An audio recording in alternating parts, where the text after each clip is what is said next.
Welcome to CBC Windsor News at 6. I'm Meg Roberts. Thanks so much for spending part of your evening with us tonight.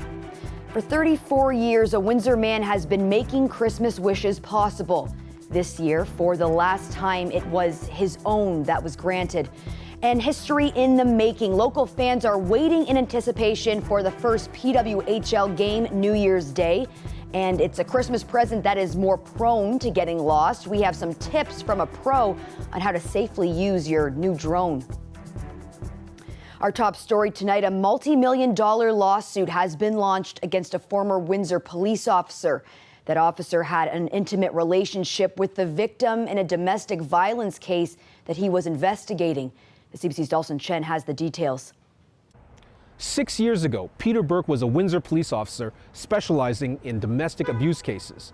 He would lead public talks about preventing sexual harassment and intimate partner violence.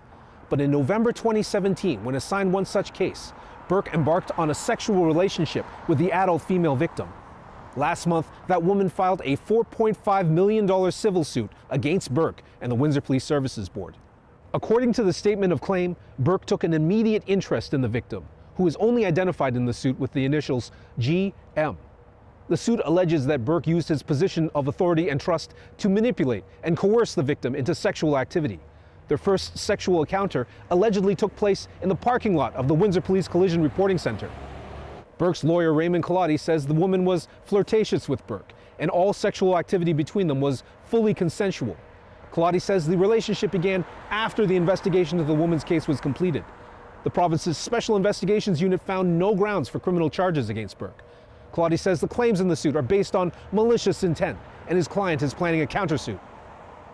The lawsuit also alleges that Windsor Police failed to properly screen and supervise Burke.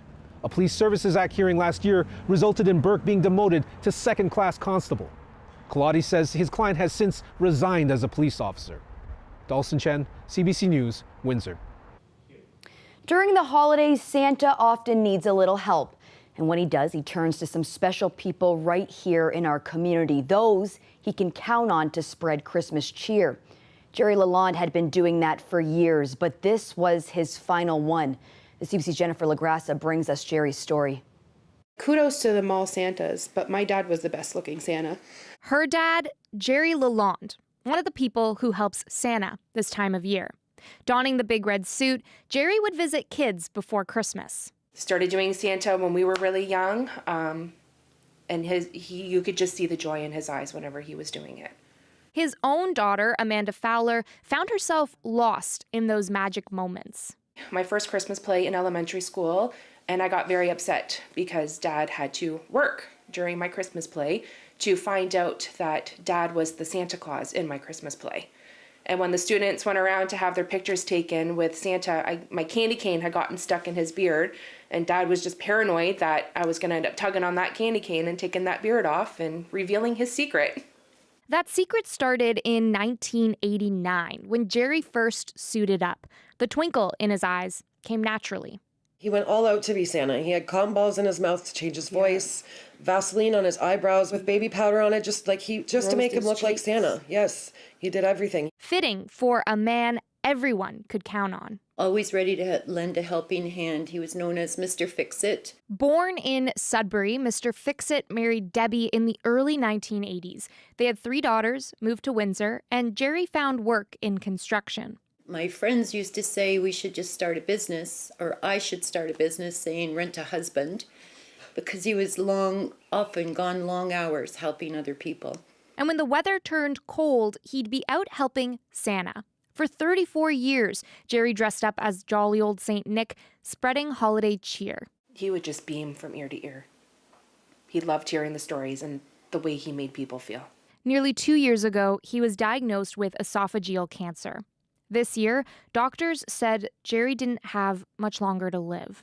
He moved into hospice weeks before Christmas. Hospice in the reception area has a chair, and it had a Santa suit laying on the chair, just as decoration.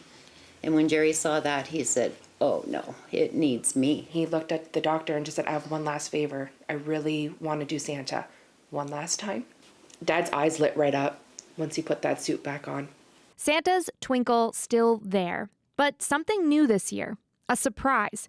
Jerry's daughters dressed as elves and his wife, Miss Claus. He went, oh my gosh, like he couldn't believe it. Mom walked out first and he hugged her and he cried. Santa left speechless. The hospice staff filled with wonder. He's 1 in a million. He came in with an attitude that he was going to live right till the end. And he did just that.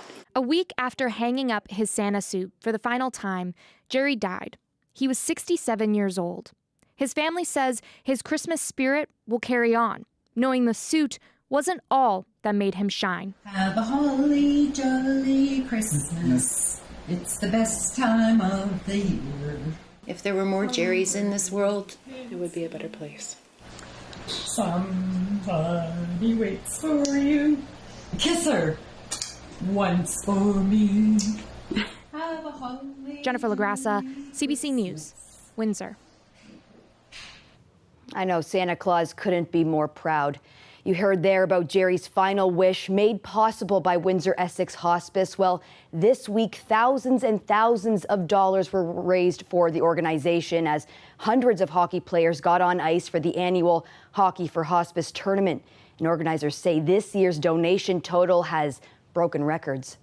Every year they just blow us away. It's like over 251 games, 4 arenas, 8 ice pads, and 3 days. So just try to imagine the scope of that. And the kids just have a ball. Organizers say that the 3-day tournament raised more than $500,000 this year. Kids who've signed up say they love being able to hit the rink over the holidays while challenging each other to raise as much money as possible for hospice. Well, I asked some relatives and some neighbors if they would like to sponsor Hockey for Hospice, and I raised $300, and our team raised over $2,800 for hospice. It has been phenomenal. Every year, these players surprise us. They just get more and more. We have run out of so much of the swag because they just blew away our expectations. It's just phenomenal. Makes me feel happy that these people are getting treated for hospice, and I think it's good that people get to play hockey, raise money. I think it's a great time. And I know hospice prides themselves on being able to provide the services and care for people at a top-notch level at no cost. And this is one of those events that helps them do that. Because all levels of government, all other things, everybody's cutting back, except the people of Essex County. We've got a team from Leamington, we've got a team from London, Chatham. Like, these people aren't cutting back, they're donating. So we have to thank all of them. I'm doing it every year. I'm gonna play every year. I'm gonna win every year. That victorious mentality, I'm sure, echoed by the women playing in the inaugural game of the Professional Women's Hockey League. The PWHL kicks off Monday, and local players couldn't be more excited to watch this historic game. I caught up with some of the players on one of the region's best female hockey teams, the Southwest Wildcats, to talk about the beginning of a new era in women's hockey. Spooner opens things up for Canada. It's 1-0. Every 4 years, national female hockey players take the world stage at the Olympics. It's one of only a few chances where spectators can get an up-close view at the women's game. But come New Year's Day, that's about to change. Stretch pass up the ice. It's something I've been dreaming of for so long. The goalie of the Southwest Wildcats junior women's hockey team can't wait to see the inaugural game of the Professional Women's Hockey League, known as the PWHL. It's amazing to watch. It's just like the NHL, and that's what you dream of, right? Like, as a little girl, I'm like, I want to play in the NHL, so it's so cool to have this league now. In grade 11, she committed to Syracuse University, but says unless you make that national team, there's not much opportunity for women to play after a university career. I've always said my entire life, I want to play hockey as long as I possibly could. It's another goal we can strive for. Merlino and her teammates know the impact these players have on the growth of the game. And having role models you can look up to. That worked hard like you. They're watching the promotional material from the league and seeing their favorite players sign big brand deals. Any player specifically that you are looking forward to seeing? Sarah Nurse has always been a big role model. I've watched her as I've grown up my whole life. These names becoming increasingly more common in households across the country. Marie-Philippe Poulin. I know that at one point in life, those girls were the same as where I am now. And they were young, and they were just trying to work hard and make it to where they are now. And I think now that they're there and now that they have their name known, it's something that everybody should be so proud of. With other professional female hockey leagues folding in the past, there's added pressure on the PWHL. But these Wildcat players are confident the appetite is there. Toronto's team already announcing it's sold out all of its regular season home games. Now that we have a league that plays for more than half of the year is an opportunity to show them that women's hockey is a very elite game, a very fast game, and it's very interesting to watch. And they have some advice for the women hitting the ice in Toronto New Year's Day. Good luck, and you're amazing. Like, where you are now is a dream that any little girl's gonna have now. You can catch that first regular season game here on CBC. It's available on CBC Gem at 12:30 Eastern Time on cbc.ca/sports, the CBC Sports app, and you can watch it on CBC TV beginning with a pregame show at noon. In addition to the home opener, the CBC will be home to 17 PWHL games throughout the season. Team Canada lost to Sweden 2-0 at the World Junior Championship today. Now Wahlberg walks in. Dropped off, looking at Mackey. Long shot. We saw Sandy now score. Noah Osman pokes it home, and Sweden takes a 2-0 lead. It was the first loss of the tournament for Canada, which earlier beat Finland and Latvia. Sweden also won its previous 2 games, and it now has the top spot in Group A, playing in front of thousands of their fans. The Swedes haven't allowed a single goal in 3 games. Canada's next preliminary round game is against Germany on Sunday. We live in a beautiful region, and some of the best photography comes from the sky. Drones have gotten more popular over the years, making favorable Christmas gifts for some.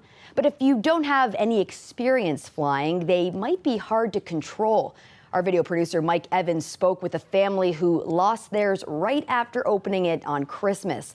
And we have some tips from a professional drone pilot on how to protect your new toy. It was a picture drone, and I was flying it. My brother wanted to fly it. He flew it up higher and higher. My mom said to me, get it lower, but he may keep on getting it higher, and then we lost it. You lost it? How did that make you feel? Sad. So Pierce really wanted a drone for Christmas. He got one from Santa Claus. He was super excited. We were really excited to come out in the morning, play with it.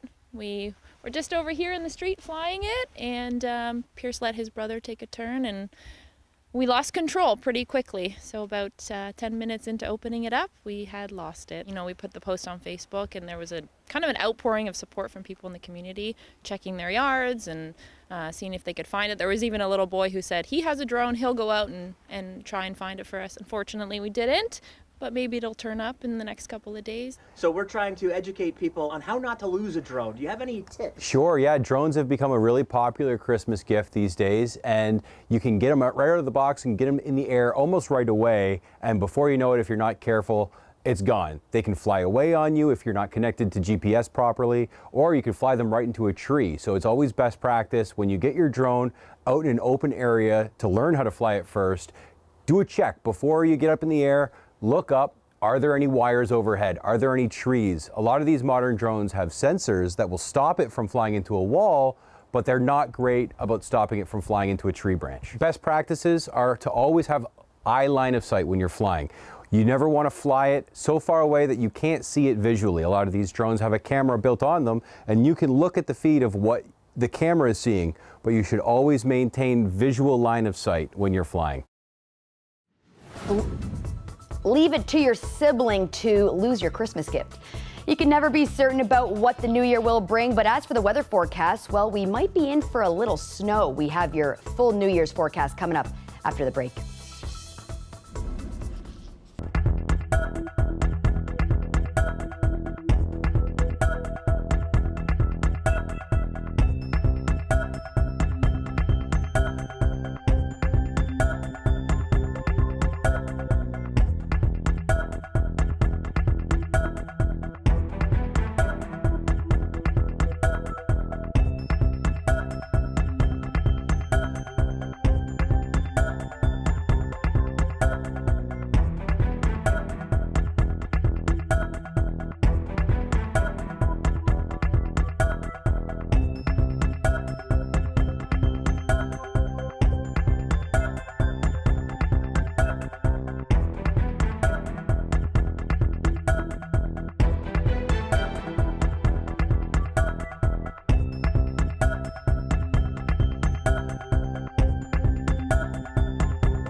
Wearable health trackers have become the go-to gadgets for many health-conscious Canadians.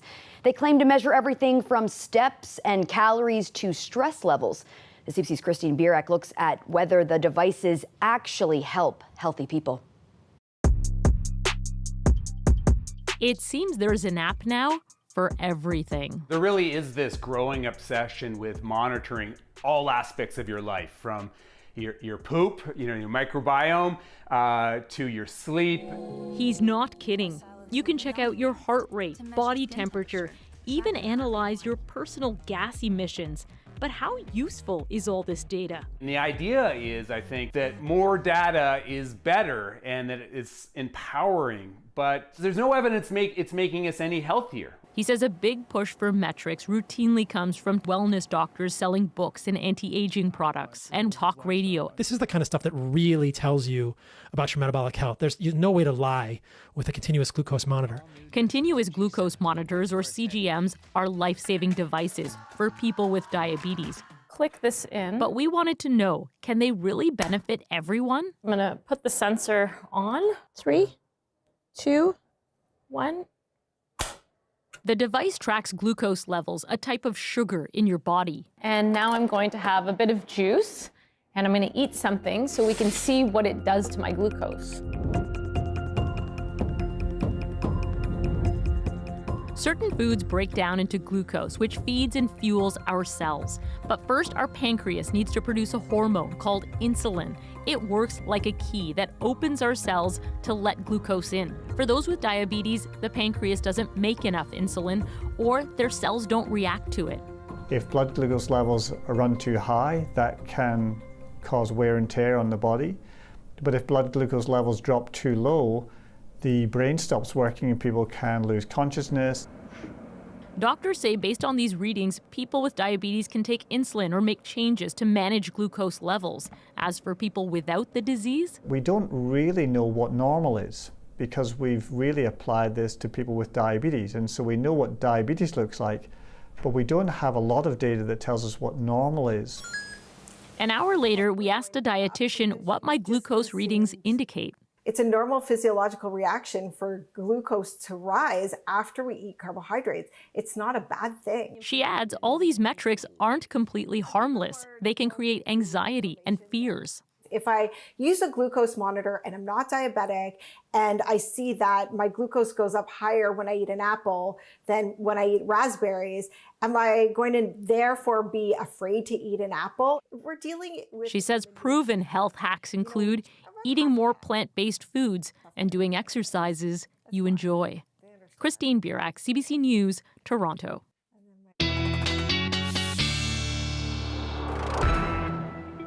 It's our final weather forecast for 2023. Vic DiPaolo is here to share with us what kind of conditions we'll be ringing in the new year with.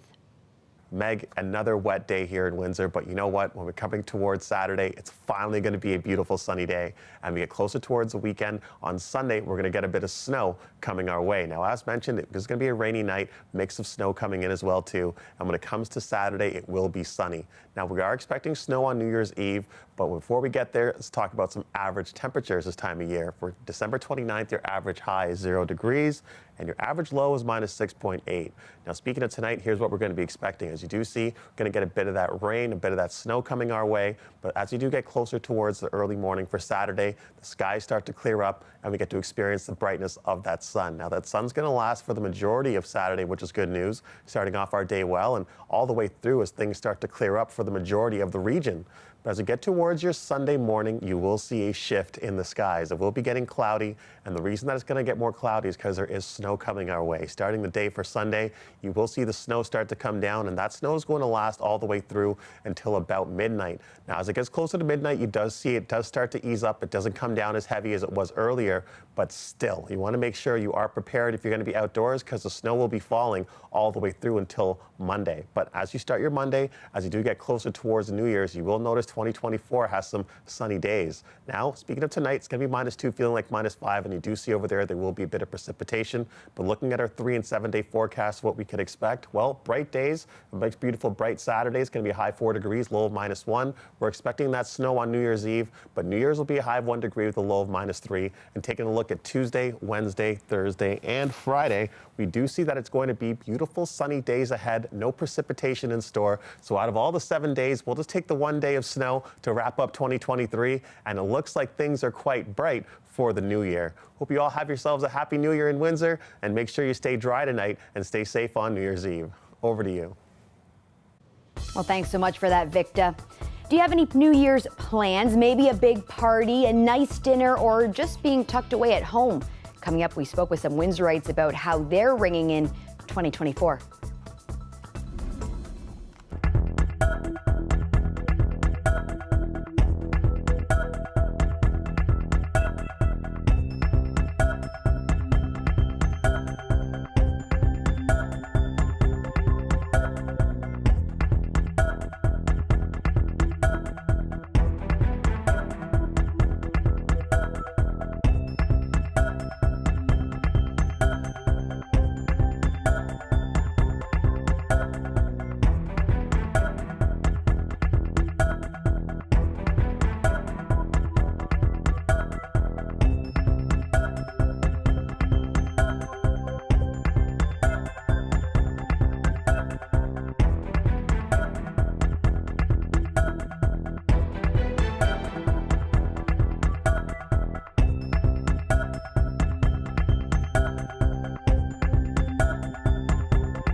When I saw this today, I knew I had to share it with you. The Toronto Zoo is welcoming a new addition to the white rhino family.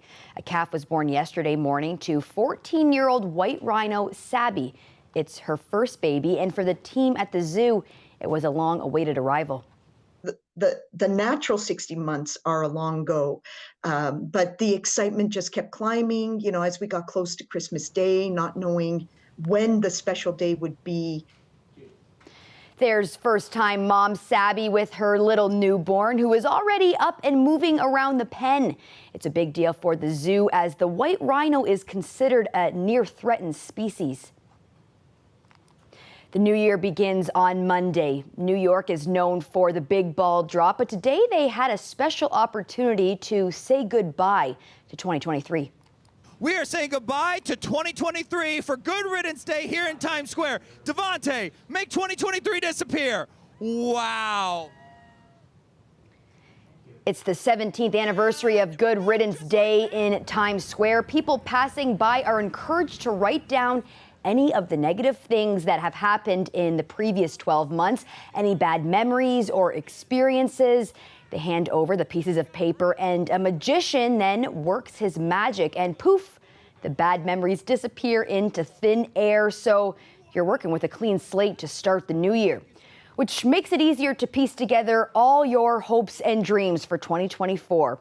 We popped out today to ask Windsorites if they had big plans for Sunday night. Here's what some of you shared with us. What are you doing for New Year's? Well, I know one thing for sure. Michigan is playing Alabama on TV, and I'm going to watch that damn game. So that's your big... That's my big plan for New Year's. Don't blow it, Blue. At this point, really don't have that much, except we're going to somebody's house for the afternoon. From 2 to 5. I guess they're going to kick us out at 5 o'clock. I'm not sure. Me and my wife will be in Canada for her. So, you know, this is the first time for her in Canada, so, and even in Windsor. So I'm planning to take her to the casino. What are you doing this New Year's? Absolutely nothing. I look forward to just seeing my friends, you know. It's a fun night to just dress up and have fun, you know, eat some good food and stay up late. Have a nice dinner at home and sit by the fire. Yeah, maybe some seafood. Put some seafood on, nothing late. We're going to friends. Yeah? Yeah, we're going with friends for some drinks. We'll see how long we last. I don't know. Probably 10 o'clock. Well, that's it for CBC Windsor News. Don't forget, for news anytime, you can go to our website at cbc.ca/Windsor. You can also download the CBC News app for stories that matter most to you. Thanks so much for tuning in. Stay safe this weekend. We will see you back here in the new year.